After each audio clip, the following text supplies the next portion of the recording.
আজকে আমি তোমাদেরকে একটি সুন্দর গল্প বলবো, বিড়াল ও কচ্ছপের বন্ধু হবার গল্প।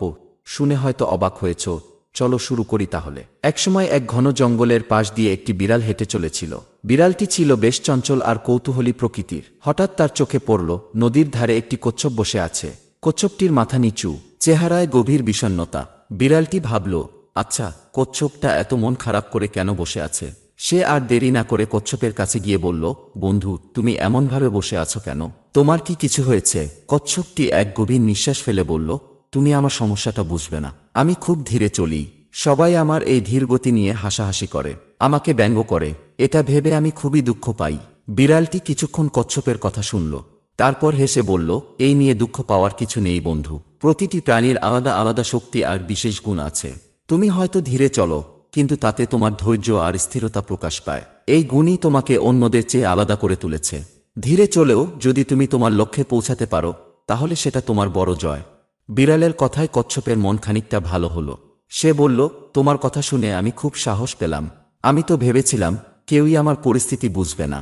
তুমি কি আমার বন্ধু হবে? আমি খুব একা। বিড়াল হেসে বলল, অবশ্যই, আমি তোমার বন্ধু হতে রাজি। বন্ধুত্বের জন্য গতি কোনো বিষয় নয়। এরপর থেকে বিড়াল আর কচ্ছপ একসঙ্গে সময় কাটাতে লাগল। তারা একে অপরকে সাহায্য করত।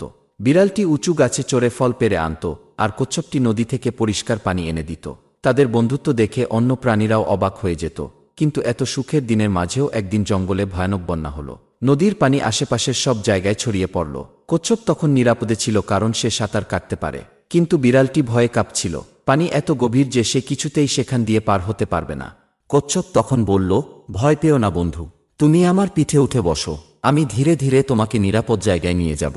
বিড়ালটি প্রথমে অবাক হলো, কিন্তু পরে সে কচ্ছপের পিঠে উঠে বসে পড়ল। কচ্ছপটি ধীরে ধীরে সাঁতার কেটে পানির মাঝে দিয়ে পথ পার হতে লাগল। বিড়ালটি একবারও নিচে পড়ার ভয় পায়নি। কচ্ছপের ধৈর্য আর সাহস তাকে মুগ্ধ করল। যখন তারা নিরাপদ জায়গায় পৌঁছালো, বিড়াল বলল, আজ আমি শিখলাম, ধৈর্য আর ধীরগতির মধ্যেও অনেক শক্তি লুকিয়ে থাকে। সত্যিকারের বন্ধুত্ব বিপদের সময় বোঝা যায়। তুমি আমার জন্য যা করেছ, তার জন্য আমি চিরকাল তোমার প্রতি কৃতজ্ঞ থাকব। কচ্ছপ হেসে বলল, তুমি নিজেও আমাকে অনেক কিছু শিখিয়েছ বন্ধু। তুমি শিখিয়েছ, বন্ধুত্বের পথে একসঙ্গে থাকলে কোনো বাধাই বড় নয়। তাদের এই বন্ধুত্বের গল্প খুব দ্রুত জঙ্গলের অন্য প্রাণীদের মধ্যেও ছড়িয়ে পড়ল। সবাই তাদের উদাহরণ মেনে চলার চেষ্টা করতে লাগল। সবাই এটা বুঝতে পারল যে একে অন্যকে সাহায্য সহযোগিতা করার মাধ্যমে যে কোনো বিপদেও টিকে থাকা যায়, নিরাপদে থাকা যায়। এখন আসি আপনাদের কথায়, আমার গল্প শোনা খুদে বন্ধুরা। আমি আশা করি আপনারা আমাকে লাইক দিয়ে নতুন নতুন গল্প বলতে উৎসাহ দিবেন।